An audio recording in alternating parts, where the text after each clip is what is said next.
নমস্কার বন্ধুরা, পম্পাস কিচেনে তোমাদের সবাইকে স্বাগত জানাই। আজকে আমি তোমাদের একটা ডাল ফ্রাইয়ের রেসিপি দেখাবো। তো খুবই ইজি ডাল ফ্রাইয়ের রেসিপিটা, তোমরা সবাই বানাতে পারবে। তো চলো দেখে নিই আমি কি কি ব্যবহার করছি তাতে।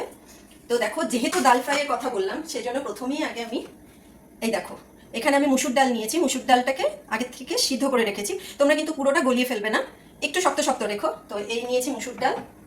আর কি কি লাগছে দেখো, ফোড়নের জন্য লাগছে জিরে, সাদা জিরে আর শুকনো লঙ্কা। আর কি কি লাগছে দেখো, এতে লাগছে কুচনো পেঁয়াজ, এখানে আমি একটা বড় সাইজের কুচনো পেঁয়াজ নিয়েছি। আর লাগছে কুচনো লঙ্কা, এখানে আমি 3খানা কাঁচা লঙ্কা কুচি কুচি করে নিয়েছি। আর লাগছে টমেটো, টমেটো আমি এখানে 2টো বড় সাইজের টমেটো নিয়েছি। আর লাগছে আদা কুচি আর রসুন কুচি। আদা কুচি আমি এই 1 ইঞ্চির মতো নিয়েছি। আর রসুন কুচি হচ্ছে গিয়ে তোমার, আমি এখানে 5 থেকে 6টা রসুনের কোয়া কুচি কুচি করে নিয়েছি। আর লাগছে কাসুরি মেথি, এই যে কাসুরি মেথি, এইটা সবার লাস্টে দিতে হবে। চলো তাহলে রান্নাটা শুরু করি।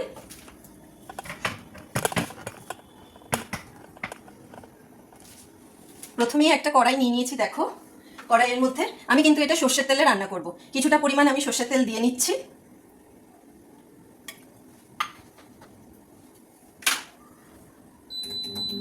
এবার আমি ফোড়নটা এর মধ্যে দিয়ে দেবো, সাদা জিরে আর শুকনো লঙ্কা ফোড়নটা দিয়ে দেবো।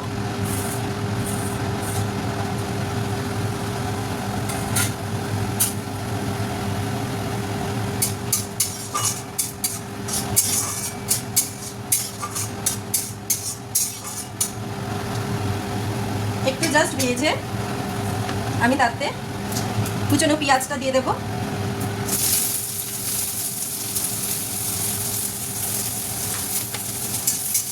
কুচনো পেঁয়াজ দিয়ে একটু ভালো করে ভাজতে হবে।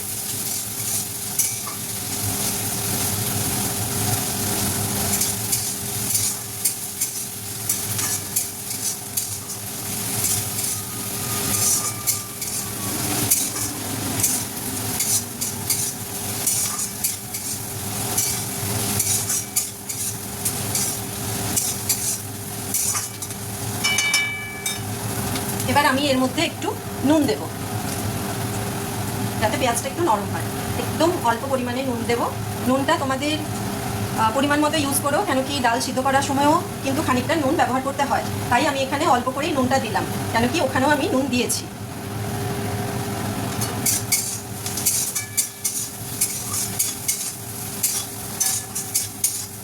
দেখো, পেঁয়াজটা একটু ভাজা ভাজা হয়ে গেলে আমি তাতে কুচনো লঙ্কাগুলো দিয়ে দেবো। কুচনো লঙ্কাগুলো দিয়ে আবার একটু নেড়ে চেড়ে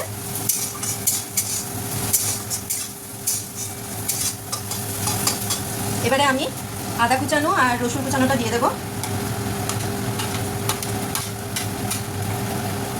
আদা রসুন কুচিটা দিয়েও বেশ খানিক্ষণ ভাজতে হবে, যতক্ষণ না ওই আদা রসুনের কাঁচা গন্ধটা চলে যায় ততক্ষণ অবধি তোমাকে একটু ভেজে নিতে হবে।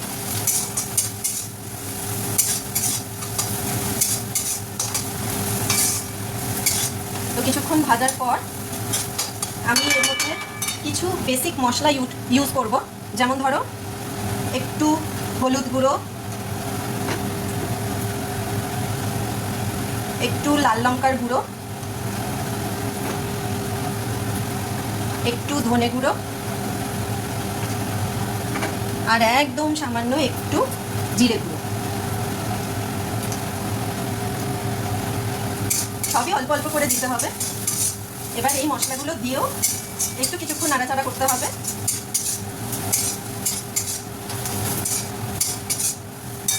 এবার আমি টমেটোগুলো দিয়ে দেবো।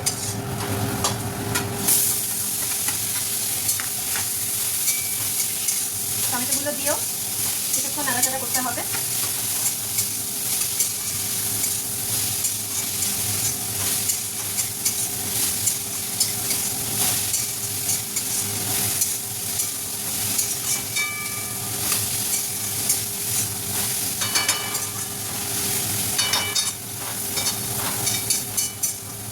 এবার টমেটোগুলো একটু নরম হোক, সেই জন্য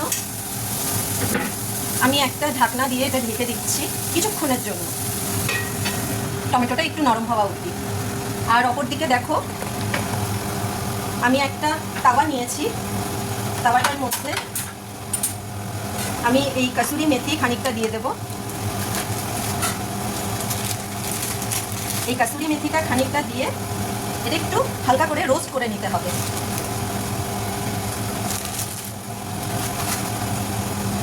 এটা হালকা করে রোস্ট করে নিতে হবে।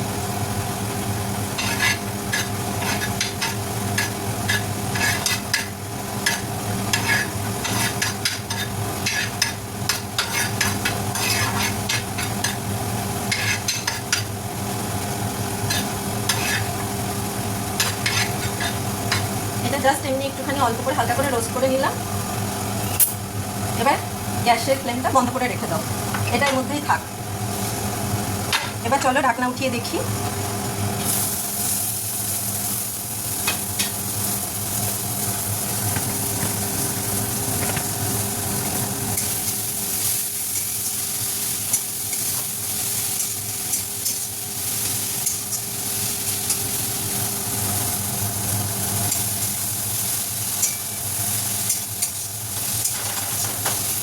দেখো টমেটোগুলো কিন্তু আমার গলে গেছে, টমেটোগুলো সুন্দর করে ভাজা হয়ে গেছে এবং গলেও গেছে। এবার আমি এর উপরে ডালটা ঢেলে দেবো।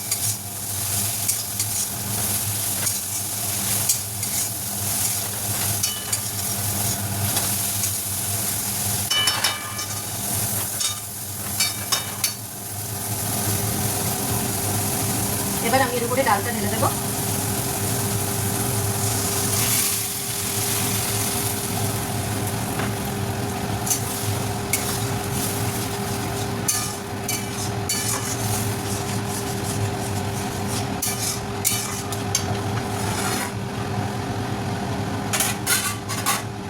এবার এটাতে আমি সামান্য পরিমাণের একটু জল ব্যবহার করব। এই যে বাটিটাতে ডাল নিয়েছিলাম সেই বাটিটা ধুয়ে অল্প পরিমাণে আমি জল দিয়ে দেব।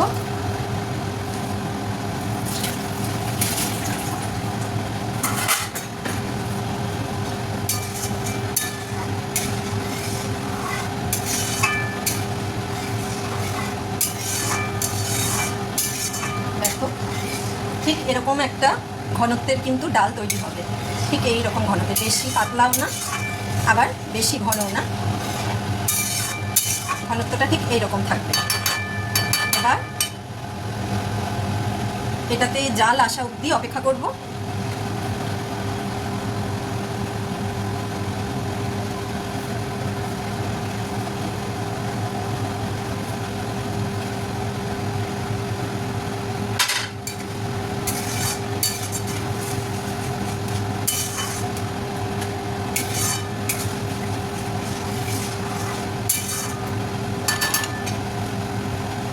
এবার দেখো আমার ডালটা কিন্তু ফুটছে,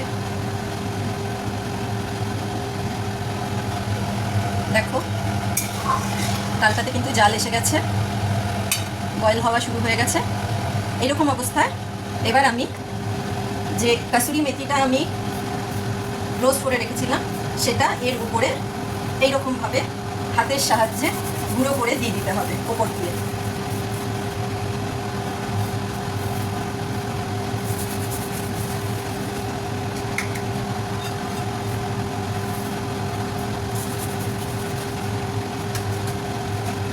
দেখো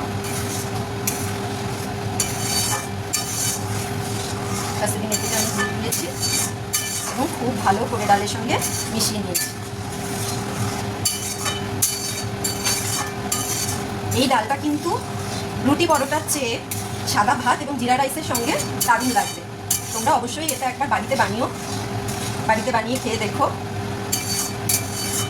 এই ডালটা দারুণ লাগে খেতে। এবার আমি একটা বাটিতে এটা ঢেলে নেব। আমার কিন্তু ডাল রেডি হয়ে গেছে, আমার ডাল ফ্রাই রেডি। এবার আমি একটা বাটিতে এটা ঢেলে নিচ্ছি।